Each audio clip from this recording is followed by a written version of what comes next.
en esa casa en cuanto pude, por ahí de finales de 1999. Fue cuando salí de la universidad y pude conseguir mi primer trabajo formal. Dejé mi departamentito en la colonia Juárez y me mudé a esa casa que siempre me había fascinado.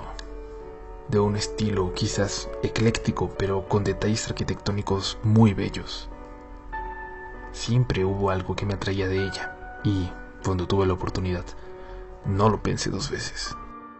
Viví casi un año entero en completa tranquilidad. Literalmente, aún creo que no hay mejor lugar para vivir en la Ciudad de México que lo que fue esa zona de la Roma a finales de los 90. Pero de repente, así sin más, sin algún tipo de antecedente, todo cambió por completo. Me desvelé un martes, si no mal recuerdo, en una semana de muy poco trabajo. Entrada ya la noche, me levanté para ir a la cocina por algo de comer, y un sonido me llamó la atención. Una especie de canto gregoriano ralentizado, demasiado lento. Me recordó muchísimo a la película Ojos bien cerrados de Kubrick. Era reciente en aquel entonces. Y era tan parecida que lo primero que pensé fue que alguien veía la película en alguno de los departamentos contiguos. Me acerqué a una de las paredes y el sonido desapareció. Caminé un poco y lo volví a escuchar. Fui hacia la otra pared y también, en ese momento, se dejó de oír. Al regresar al centro de la habitación, el sonido fue de nuevo tan claro como al principio.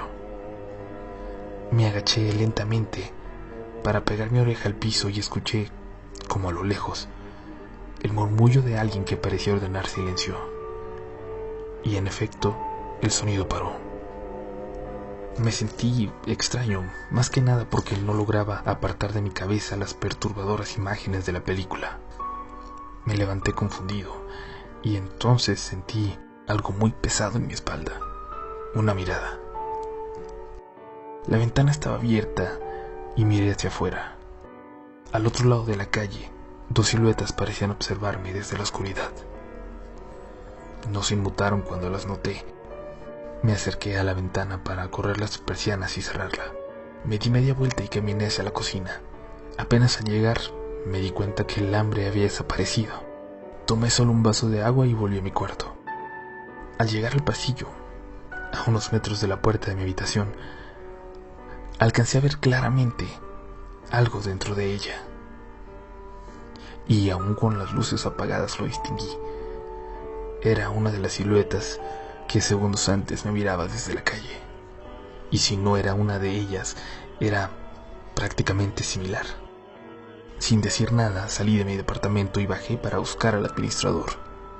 No sé si quería que me ayudara con el intruso o que me hiciera ver que todo lo que estaba pasando solo era parte de mi imaginación. Pero antes de llegar con él me di cuenta de cómo me vería yo al decir eso, de lo ridículo que parecía lo que me acababa de pasar.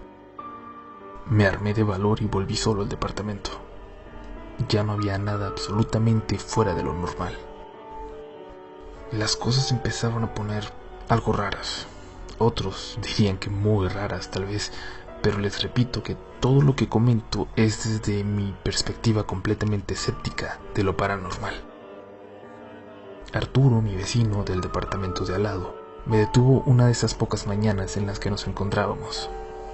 Me dijo que si no había visto las cosas tan peculiares que habían estado ocurriendo en el edificio. Y es que hubo un cambio repentino en una de las parejas mayores del lugar.